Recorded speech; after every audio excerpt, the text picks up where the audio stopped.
முஸ்லிம் சகோதரிகள் தொடுத்த வழக்கு, யோகி அரசுக்கு அபராதம் விதித்த நீதிமன்றம், விழிபிதுங்கிய சங்கிகள், யோகி அரசை கேள்வி கேட்ட ஆல்பா சிறுவர்கள், ஆதரவு தெரிவித்த கரப்பான்பூச்சி கட்சி, சிவன் கோயிலில் நுழைந்த பெண்ணை அடித்த சங்கிகள், சிவன் யாருக்கான கடவுள், எஸ்ஐஆர் கணக்கெடுப்பில் பெயர் நீக்கப்பட்ட லட்சக்கணக்கான மக்கள், களத்தில் இறங்கிய உலமாக்கள், நாடாளுமன்றத்தில் கடும் வாக்குவாதம், உயிரை காக்க கிட்னியை மாற்றிக்கொண்ட இந்து மற்றும் இஸ்லாமிய குடும்பங்கள், இது போன்ற வடமாநிலங்களிலிருந்து கிடைத்திருக்கக்கூடிய பல்வேறு செய்திகள், அதன் உண்மைத்தன்மையோடு களத்திலிருந்து கிடைத்திருக்கக்கூடிய போட்டோ வீடியோ ஆதாரங்களை மையமா வச்சுதான் இந்த காணொலியை பார்க்க போறோம். பார்ப்பதற்கு முன்னாடி நமது பேட்டை டிவி சேனலை மறக்காம சப்ஸ்கிரைபர் செய்து உங்கள் நண்பர்களுக்கு ஷேர் பண்ணுங்க. உத்தரப்பிரதேசத்துடைய அலகாபாத் நீதிமன்றம் இன்னைக்கு ஒரு தரமான தீர்ப்பை கொடுத்து யோகி அரசுடைய மண்டையிலேயே நச்சுன்னு கொட்டியிருக்கு.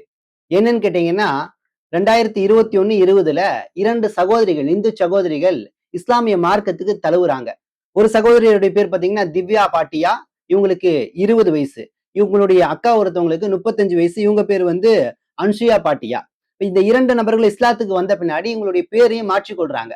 முதல் சகோதரியோட பேர் பாத்தீங்கன்னா சோயா திவ்யா பாட்டியான்னு வச்சுக்கிறாங்க. அதாவது இஸ்லாமிய பேர், அந்த முன்ன இருந்த பேரும் சேர்த்து வச்சுக்கிறாங்க. அதே போல அவங்களுடைய அக்காவா இருக்கக்கூடியவர்கள் ஆமினா அன்சு பாட்டியா அப்படின்னு பேரை வச்சுக்கிறாங்க. அவங்களுக்கு 35 வயசு. ஸோ இந்த 2 சகோதரிகள் இஸ்லாத்தை ஏற்றுக்கொண்டு ஒரு கண்ணியமான வாழ்க்கையை வாழ்றாங்க. அவங்களுக்கான துணையை ஒரு இஸ்லாமியரை தேர்வு செய்யணுங்கிறதுலையும் தெளிவா இருக்கிறாங்க. இந்த சமயத்தில் தான் அவருடைய தந்தை என்ன பண்றாருன்னா, நீங்கள் இஸ்லாத்தை ஏற்றுக்கொண்டது தவறு அப்படின்னு சொல்லிட்டு ஒரு மேஜரான புள்ளைய வீட்டுல வச்சு அடைச்சு வச்சிருக்கிறாரு. உங்களோட உரிமைகளை நான் எதுவுமே விட மாட்டேன், நீங்க எதுவுமே செய்யக்கூடாதுன்னு சொல்லிட்டு வீட்டுல காவலா வச்சிருந்திருக்கிறாரு. சோ இந்த விஷயங்கள் எப்படியோ வெளியே தெரிஞ்சு அந்த 2 பெண்களும் வெளியே வந்திருக்காங்க. அலகாபாத் நீதிமன்றத்துல இந்த விஷயங்கள் பேசப்பட்டிருக்கு. அவங்கள நேரா ஹியரிங் ஆஜராக சொல்லிட்டாங்க. சோ இந்த 2 சகோதரியும் அங்க போய் ஆஜரான பின்னாடி அவங்க தெளிவா ஒரு விஷயத்த சொல்றாங்க. என்னன்னா, நாங்கள் 2 பேரும் மனமாற இஸ்லாத்தை ஏத்துக்கிட்டோம்.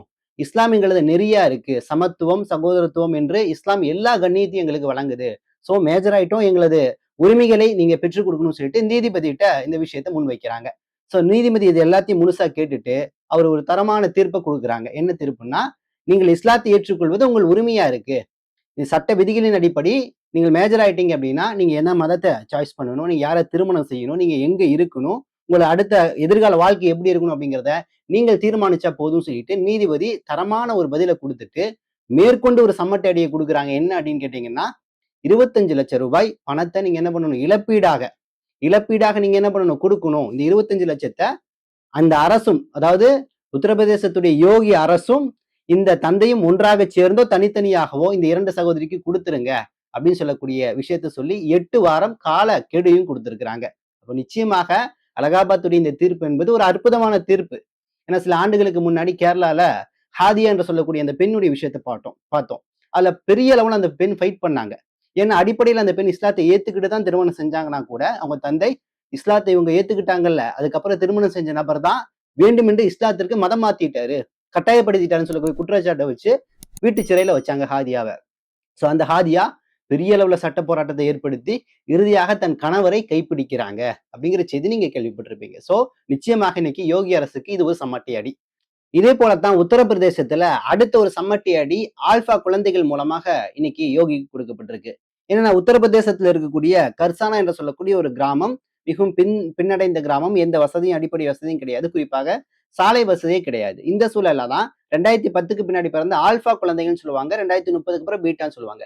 இந்த ஆல்பா குழந்தைகள் அவங்களுடைய பெற்றோர்களோடு என்ன பண்ணுதுன்னு கேட்டீங்கன்னா, எங்களுக்கு முறையான சாலை அமைச்சு கொடுத்தீங்கன்னா நாங்கள் கல்வி கற்க போறோம், நாங்கள் பள்ளிக்கூடத்துக்கு போறோம், ஏன்னா இந்த சாலை வசதி இல்லாதனால தான் எங்களால பள்ளிக்கூடத்திற்கு சரியா போய் சேர முடியலன்னு சொல்லக்கூடிய கோரிக்கையை முன் வச்சிருக்கு உத்தரப்பிரதேச அரசு. யோகி அரசுக்கும் மாவட்ட ஆட்சியருக்கும் வச்சிருக்கு. சோ இந்த சூழல்ல தான் ஒரு பேரணி, அவங்க தந்தை மற்றும் தாயோடு இந்த பிள்ளைகளும் சேர்ந்து ஒரு பேரணி நடத்தியிருக்காங்க. நடத்தி நேரடியாக மாவட்ட ஆட்சியர்கிட்ட போய் அந்த மனுவையும் கொடுத்து தெளிவா சொல்றாங்க, எங்கள் கல்விக்கு மட்டும் கிடையாது, இந்த சாலை என்பது எங்க ஊர்ல இருக்க முதியவர்கள் மருத்துவமனைக்கு போகணும்னாலும் சரி, வியாபார ரீதியா போகணும்னாலும் சரி, இந்த சாலை என்பது ரொம்ப முக்கியம், ஆனால் எங்க கிராமத்துக்கு இந்த சாலை அமைச்சு கொடுங்க சொல்லக்கூடிய கோரிக்கையை வைத்துட்டு அரசுக்கும் ஒரு அழுத்தத்தை கொடுத்துட்டு வர்றாங்க. கையில தேசிய கொடி பதாகையோடு போறாங்க.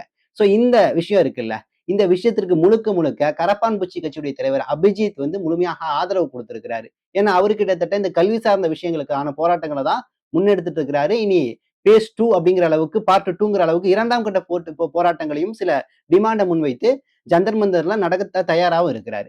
சோ இந்த சூழல்ல இவருடைய பார்வை, இன்னைக்கு கரப்பாம்பூச்சி கட்சியுடைய பார்வை கொஞ்சம் அகண்டு செல்லுதுன்னு என்னால பார்க்க முடியுது. 1000 விமர்சனங்கள் இருக்கு, பட் அகண்டு எப்படி செல்லுதுன்னா, இந்த குழந்தைகள் ரீதியான விஷயங்கள் இருக்குல்ல, கல்வி ரீதியான விஷயங்கள், அது சார்ந்த அக்கறையும் வருது. ஸோ அதனால என்ன பண்ணாருன்னா 2 தினங்களுக்கு முன்னாடி கல்வி சார்ந்த ஒரு விழிப்புணர்வு வந்து ஏற்படுத்துறாரு. அந்த விழிப்புணர்வு பார்த்தீங்கன்னா, ஸ்கூல் ஜின் கரோ அப்படின்னு சொல்லக்கூடிய ஒரு ஒரு ப்ரோகிராம் கண்டக்ட் பண்ணி, குழந்தைகளுடைய கல்வி எந்த அளவு முக்கியம், அவங்க பள்ளிக்கூடம் எந்த அளவு முக்கியம், அவங்க வந்து கற்க போகணும்னு சொல்லக்கூடிய பல விஷயங்கள மையமா வச்சு இதை ஆரம்பிக்கிறாரு. ஸோ இதை ஆரம்பிச்சு அடுத்த நாள் நேற்றைய தினம் தான் இந்த சம்பவம் என்பது நடக்குது.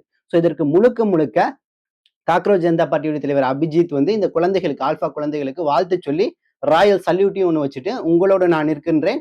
உங்கள் கல்வி சார்ந்த விஷயங்கள்ல, உங்களோட புது கட்டிடங்கள் விஷயங்கள்ல நான் கூடுதலா கவனம் செலுத்துன்றேன். கடந்த 80 ஆண்டுகள் உங்கள் கிராமத்திற்கு எதுவுமே கிடைக்கல அப்படிங்கிறது ஒரு வருத்தம் தான். ஏன் கடந்த 10 ஆண்டுகள்ல இந்த அரசு எதுவுமே செய்யலைங்கிறது வருத்தம் தான். ஸோ உங்களுக்காக நான் குரல் கொடுக்கிறேன். உங்களோடு நான் இருக்கின்றேன்னு சொல்லக்கூடிய ஒரு நம்பிக்கையை வந்து காக்ரோச் ஜனதா பார்ட்டியுடைய தலைவர் அபிஜித் கொடுத்திருக்கிறாருங்கும் போது, அடுத்த ஒரு அடியாக ஆல்பா குழந்தைகள் மூலமாக, ஜென்சி பெரியவர்கள் மூலமாக இன்னைக்கு இந்த உத்தரப்பிரதேச அரசுக்கு விழுந்துட்டு இருக்கு. அப்ப ஒவ்வொரு இடங்கள்லயும் இன்னைக்கு இந்த மாணவர்கள் புரட்சி, சிறுவர்கள் புரட்சி என்பது கல்வி ரீதியாக முன்னெடுக்கிறது அப்படிங்கிறது சற்று ஆரோக்கியமான விஷயமா தான் காணப்படுது. அடுத்து இன்னைக்கு மதவாத சிந்தனைகள் இந்த நாட்டுல மேலெழுந்து இருக்கக்கூடிய வேலையில இன்னைக்கு வட மாநிலங்கள் முழுக்கவே சிவனுடைய மாதமா பார்க்கப்படுது. ஸோ சிவனுக்கு பாத்தீங்கன்னா ஹரித்வார்ல இருக்கக்கூடிய கங்கை நதி எடுத்துட்டு போய் கிராமப்புறங்கள், நகரப்புறங்கள்ல இருக்கக்கூடிய சிவன் சிலைக்கு அந்த புனித நீரை ஊற்றி அபிஷேகம் செய்வதை இன்னைக்கு ஒரு வழக்கமா இருக்கிறாங்க. அது சார்ந்த பல்வேறு சர்ச்சைகள் எல்லாம் போயிட்டு இருக்கு. பெரிய லவுட் ஸ்பீக்கர்லாம் வச்சு பெரிய அராஜகங்கள்லாம் வந்து ஒரு பக்கம் சங்கி கும்பல்கள் பண்ணிட்டு இருக்கு. ஏன்னா சங்கி கும்பல்கள் வந்து இந்த திருவிழாக்கள், கோயில் பண்டிகைகளை மையமா வச்சுதான் இந்து முஸ்லீம் பஞ்சாயத்தை இழுத்து விடுவான். ஸோ அந்த அடிப்படையில பாத்தீங்கன்னா இன்னைக்கு இந்த சிவன் சம்பந்தமான விஷயங்கள்ல சிவன் யாருக்கானவர்? சிவன் எல்லாருக்குமானவர் தானே? அவர் எல்லோருக்குமான கடவுள் தானே? ஹிந்துக்கள் எல்லாருமே சிவனை கும்பிடலாம்ல. அதுல சிவன் வந்து வேறுபாடு பார்க்கிறாரா, சாதியை பார்க்கிறாரான்னு கேட்டா நிச்சயமாக கிடையாது. ஆனால் இங்க இருக்கக்கூடிய மனிதர்கள் சிவனை வைத்து சாதியை பார்க்கிறாங்க. அப்படித்தான் ஒரு சம்பவம் நடந்திருக்கு. எங்கன்னா ஒடிசால இருக்கக்கூடிய அதிமதி என்று சொல்லக்கூடிய கிராமத்துல ஒரு 55 வயது மதிக்கத்தக்க ஒரு பெண், அவங்களோட ஒரு 10 பெண்கள் ஒன்றாக சேர்ந்து இந்த கிராமத்துல இருக்கக்கூடிய சிவன் கோயில்ல இந்த சிவனுடைய மாதத்துக்கு சிவனுக்கு அபிஷேகம் செய்யலாம்னு சொல்லிட்டு கோயிலுக்குள்ள போயிருக்காங்க. உள்ள போகும்போது சில சங்கி கும்மல்கள், மதவெறி கும்மல்கள், சாதி வெறி கும்மல்கள் கையில தடி வச்சுட்டு, லத்திய வச்சுட்டு ரெடியா இருந்திருக்கிறாங்க. உள்ள நீ கருவறைக்குள்ள போகக்கூடாதுன்னு சொல்லிட்டு. இல்ல இல்ல சிவன் தானே, நான் கோயிலுக்கு தானே வரேன், தெய்வத்தை வணங்குறது என்ன தப்புன்னு சொல்லிட்டு உள்ள போகும்போது 55 வயது சகோதரியை சரமாரி அடிச்சு, கை காலெல்லாம் அடிச்சு ஹாஸ்பிட்டல் அனுப்பிட்டாங்க. அந்த சகோதரி மிகப்பெரிய வேதனை அடைஞ்சிட்டாங்க. ஸோ உடனடியாக அதுல யாரு சம்பந்தப்பட்டாங்களோ அவங்க மேல இன்னைக்கு வழக்கு பாயப்பட்டு ஒரு நபர் கைது செய்யப்பட்டிருக்கிறாங்க. அப்ப எனது அழுத்தமான கேள்வி என்னன்னா, சிவன் என்பவர் எல்லோருக்குமானவர் அப்படிங்கும்போது ஏன் இந்த சாதிய வெறி? அப்ப சிவன் என்பவர் பணக்காரர்களுக்கு அல்லது உயர் சாதி கொண்டவர்களுக்கு மட்டும்தான் அவர் கடவுளா? கடவுள் என்பவர் எல்லோருக்கும் சமமா இருக்கணும்ல. ஆனால் இன்னைக்கு சில சங்கி கும்மல்கள் ஒரு பெண், தாழ்த்தப்பட்ட பெண், குறிப்பாக சொல்லணும் தலித் பெண், இந்த பெண் தலித் பெண், தலித் பெண் என்ற ஒரே காரணத்திற்காக இன்னைக்கு சிவன் கோயிலுக்குள்ள போகாம அடிச்சிருக்காங்கன்னா இவங்க எல்லாம் எவ்வளவு பெரிய அயோக்கியர்கள் அப்படிங்கிறத நம்ம தெள்ள தெளிவா பார்க்க முடியுது. அடுத்து எஸ்ஐஆர் என்று சொல்லக்கூடிய வாக்காளர் பட்டியலை சரி செய்யக்கூடிய அந்த நிகழ்வு என்பது பல்வேறு மாதங்களாக இந்தியாவில் பல்வேறு மாநிலங்கள்ல நிறைவேற்றப்பட்டிருக்கு. குறிப்பாக ஒரு 10 மாநிலங்கள்ல இதுவரை நிறைவேற்றப்பட்டிருக்கு. இந்த சூழல்ல தான் மேற்கு வங்கத்துல தொடர்ந்து இந்த பாஜக ஆட்சிக்கு வந்த பின்னாடி எஸ்ஐஆர் இன்னும் பல்வேறு விஷயங்கள் வழியாக சிறுபான்மை மக்கள் பாதிக்கப்படுறாங்க.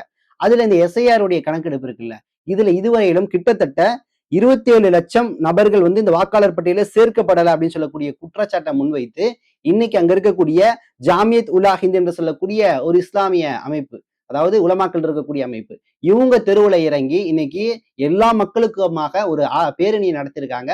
அதுல வந்து பிரதானமா என்ன சொல்றாங்கன்னா, 27 லட்சம் பேரை நீக்கினீங்கல்ல, அது எந்த அடிப்படையில நீக்கிறீங்க அப்படிங்கிற விஷயத்த எங்கள்கிட்ட சொல்லுங்க. அதே போல இந்த நபர்கள் எல்லாத்தையும் சரிபார்க்கப்பட்டு மீண்டும் வாக்காளர் பட்டியலில் சேருங்கன்னு சொல்லக்கூடிய ஒரு கோரிக்கை முன் வச்சிருக்காங்க. ஏன்னா மேற்கு வங்கத்தை பொறுத்தவரை நீ பாஜக எல்லா விதத்திலும் இன்னைக்கு முஸ்லிம்கள், கிறிஸ்தவர்களை சீண்டி கொண்டிருக்கிறது, துன்புறுத்திட்டு இருக்கு.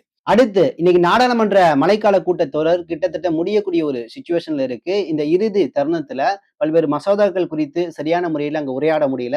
அங்க மிகப்பெரிய சலசலப்பு இருக்கு. கருத்துக்களை தெளிவான முறையில வாத விவாதங்களையும் அங்க சரியான முறையில யாரும் வைக்க முடியல. ஏன்னா இந்த பாஜக கொண்டு வந்திருக்கக்கூடிய ஒவ்வொரு சட்டங்களும் டீலிமிட்டேஷன் ஆகட்டும், அதே போல எஃப்சிஆர்ஏ என்று சொல்லக்கூடிய இந்த வெளிநாட்டுல இருந்து வரக்கூடிய ஃபண்டு, இந்த பல விஷயங்களை மையமா வச்சு அங்க பேசும்போது எதிர்க்கட்சிகள் பெரிய அளவுல வந்து எதிர்ப்பு தெரிவிச்சனால எந்த விதத்திலும் எந்த சட்டத்தையும் இயற்ற முடியாத அளவுக்கான ஒரு சூழலை வந்து எதிர்க்கட்சிகள் பெரிய டஃப் கொடுத்துட்டு இருக்கு. அடுத்து இன்னைக்கு எஃப்சிஆர் என்று சொல்லக்கூடிய ஃபாரின் கான்ட்ரிபியூட் ரெகுலர் ஆக்ட், இதை குறித்த வாத விவாதங்கள் தான் கடுமையான முறையில் நடந்துச்சு.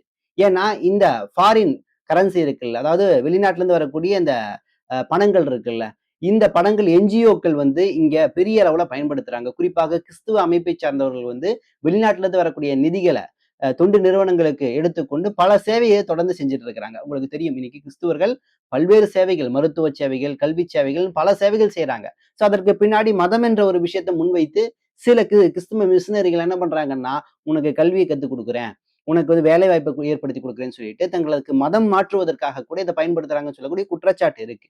ஆனா அடிப்படையில் இந்த குற்றச்சாட்டு இருந்தால் கூட இங்க அழுத்தமான கேள்வி என்னன்னா, இந்த பாஜக அரசு இல்ல சனாதனத்தை பின்பற்றக்கூடியவர்கள் இந்த மக்களுக்கு எந்த அளவு கல்வி வாய்ப்பை கொடுத்துருக்கீங்க, வேலை வாய்ப்பை கொடுத்துருக்கீங்க, சமசமமா சரிசமமா எப்ப நீங்க ட்ரீட் பண்ணியிருக்கிறீங்க? அப்ப எதுவுமே செய்யாம இருக்கக்கூடிய சமயத்துல ஒருத்தன் வரான், உனக்கு கல்வியை கொடுக்குறேன், மருத்துவத்தை கொடுக்குறேன்னு சொல்லிட்டு மதத்தை ஏத்துக்க சொல்றான். சில நபர்கள் மதத்தை ஏத்துக்கிறாங்க அப்படின்னா, அவனுக்கான அடிப்படை விஷயத்த ஒருத்தர் கொடுக்கும் போது ஏத்துக்கிட்டான் அப்படிங்கும் போது அதை நீ கொடுத்திருந்தீங்கன்னா அவன் எதுக்கு மாற போறான்? அப்ப இங்கு பிரச்சனையே பாஜக தான், இங்கே பிரச்சனையே சனாதனம் தான். அப்ப இங்க மதம் மாறுறாங்க அப்படின்னா அதற்கு அடிப்படை காரணம் என்ன? அவனுக்கு வேணுங்கிறத கொடுக்குறான். ஆனா இஸ்லாம் மார்க்கத்தை பொறுத்த வரைக்கும் அப்படி கிடையாது. இஸ்லாம் மார்க்கம் பணத்தையும் காசையும் கொடுத்தனா எளிமையான முறையில ஒரு நபரை எல்லாம் அழைக்காது. அப்படி அழைச்சாலும் அவன் இருக்க மாட்டான்னு தெரியும். இஸ்லாத்தை பொறுத்த வரைக்கும் அடிப்படையில அந்த கொள்கை கோட்பாடுகளை புரிந்தால் மட்டும்தான் அவன் வர முடியும். அப்ப இஸ்லாத்துக்கு வரக்கூடியவர்கள்லாம் பல்வேறு தியாகம் செய்து வர்றாங்க. இப்படி வரக்கூடியவர்களை சகோதரனாக இஸ்லாமிய மார்க்கத்தில் இருக்கக்கூடிய ஏத்துக்கிறாங்க. அதே போல அவனுக்கு தேவையான அடிப்படை விஷயங்களை செஞ்சு கொடுக்குறாங்க தவிர அவன் பெரிய அளவுல பொருளாதார சப்போர்ட்லாம் கிடைக்குதுன்னு இஸ்லாத்துக்கு யாருமே வந்ததும் இல்லை. இப்படி வந்ததுக்கான வரலாறும் கிடையாது. ஆனா இவங்க இந்த மதங்கிற பேர்ல ஒரு விஷயத்த திணிக்க போர்ட்ரேட் பண்றாங்கல்ல, அப்ப அதற்கான பதில் அவங்க சொல்லணும். நீ கொடுத்திருந்தேன்னா எதுக்கு அவன் வர்றான் அப்படிங்கிற கேள்வியோடு. சோ இதுக்குள்ள நான் வரேன். சோ இப்ப இந்த வெளிநாட்டுல இருந்து வரக்கூடிய இந்த ஃபண்ட்ஸ் இருக்கு பாத்தீங்களா, இப்ப இது சார்ந்து பாத்தீங்கன்னா கர்நாடகாவுடைய உள்துறை அமைச்சராக கூடிய கார்கே என்று சொல்லக்கூடியவர் கூட இடையில கேட்டார் ஒரே கேள்வி, பெருசாலாம் இல்ல. இவ்வளவு பேசுறீங்களே நீங்க வெளிநாட்டு நிதியை பத்தி, ஆர்எஸ்எஸ்க்கு எவ்வளவு நிதி வருது, ஏதாவது கணக்கு இருக்கா? ஏதாவது அக்கௌண்டபிலிட்டி வச்சிருக்கீங்களா? அதற்கான வரவு செலவுகள் வச்சிருக்கீங்களா? அப்ப ஆர்எஸ்எஸ்க்கு வரக்கூடிய எந்த நிதிக்கான வரவு செலவு கிடையாது. அதை விட்டுட்டு மித்த அமைப்புகளுக்கு வரக்கூடிய நிதியை நோன்றதுல உங்களுக்கு என்ன அவ்வளவு பெரிய ஆர்வம்? அந்த ஆர்எஸ்எஸ் கணக்கு காட்டுங்க. நீங்க சொல்லக்கூடிய இந்த எஃப்சிஆர்ஏ அடிப்படையில் ஆர்எஸ்எஸ் உடைய விஷயங்கள் என்னன்னு சொல்லுங்க அப்படின்னு கேட்டா நாடாளுமன்றத்துல பேச்சே கிடையாது. இல்ல நாங்க மக்களுடைய நலனுக்கு தான் கொண்டு வரோம்னு சொல்லிட்டு இது முழுக்க முழுக்க கிறிஸ்துவர்களை டார்கெட் பண்ணி தான் இந்த ஃபண்டு விஷயங்கள் வருது. இந்த ஃபண்டுங்கிறது வெறும் ஃபண்டோட இல்ல, கிறிஸ்துவர்களை பொறுத்த வரைக்கும் இந்த மதம் மாத்துறாங்க அப்படிங்கிற விஷயத்த முடக்குவதற்காக இந்த எஃப்சிஆர்ஏ வருது. முஸ்லீம்களை பொறுத்த வரைக்கும் எப்படி டார்கெட் பண்றாங்கன்னா, இவங்க தீவிரவாதம் செய்யறாங்க, இவங்களுக்கு வெளிநாட்டுல இருந்து நிதி வருதுங்கிற அந்த போர்ட்ரேட் இருக்குல்ல, பொய்யான செய்தி, அது மேலும் மேலும் அந்த பொய்யான செய்தியை உண்மை போல பரப்புவதற்கான ஒரு முடக்கக்கூடிய ஒரு வேலையை நோக்கி தான் இது நகர்ந்து கொண்டிருக்கிறது. ஸோ ஆர்எஸ்எஸ் பொறுத்த வரைக்கும் பாத்தீங்கன்னா பிஎஸ்எஸ் அதே போல டிஆர்டி என்று சொல்லக்கூடிய இந்த 2 ஆர்எஸ்எஸ் உடைய பங்காளிகள்னு வச்சுக்கோங்களேன், பங்காளி அமைப்புகள், இவங்க என்ன பண்றாங்கன்னா வெளிநாட்டுல இருந்து நிறைய ஃபண்ட்ஸ் எல்லாம் வாங்கி ஆர்எஸ்எஸ் உடைய வளர்ச்சிக்காக கொடுக்குறாங்க அப்படிங்கிற செய்தியும் பார்க்க முடியுது. அப்ப இந்த நிறுவனங்களை, இந்த அமைப்புகளை நோக்கி ஏதாவது கேள்வி கேட்க முடிஞ்சா, அந்த அமைப்புகளுக்கு இந்த வரையறைக்குள்ள கொண்டு வந்து கேள்விகள் கேட்க முடிஞ்சான்னு கேட்ட கிடையாது. ஸோ இதனாலதான் இன்னைக்கு எதிர்கட்சிகள் கடுமையான முறையில விமர்சனம் பண்ணனால இந்த மசோதா வந்து குறிப்பாக ஜேபிசி என்று சொல்லக்கூடிய ஜாயிண்ட் பார்லிமெண்ட் கமிட்டி என்று சொல்லக்கூடிய இந்த கமிட்டிக்கு வந்து இன்னைக்கு அனுப்பிச்சிருக்காங்க. ஸோ அவங்க இதெல்லாம் ஃபைனலைஸ் பண்ணிட்டு எதிர்கட்சிகள் என்னென்ன குற்றச்சாட்டு வச்சாங்களோ அதுல சின்ன சின்ன திருத்தங்கள் செஞ்சுட்டு மறுபடியும் இந்த ஆக்டை கொண்டு வரக்கூடிய முயற்சியில தான் ஈடுபடுறாங்க. ஸோ அதனால இன்னைக்கு இந்த ஆக்டின் வழியாக சிறுபான்மை மக்கள் பெரிய அளவுல பாதிக்கப்பட போறாங்க அப்படிங்கிற மாதிரிதான் செய்திகள் நம்மளால பார்க்க முடியும். இது போன்ற செய்திகளை தொடர்ந்து பார்ப்பதற்கு மறக்காம நமது பேட்டை டிவி சேனலை சப்ஸ்கிரைபர் செய்து உங்கள் நண்பர்களுக்கு ஷேர் செய்யுங்க. இணைந்திருப்போம்.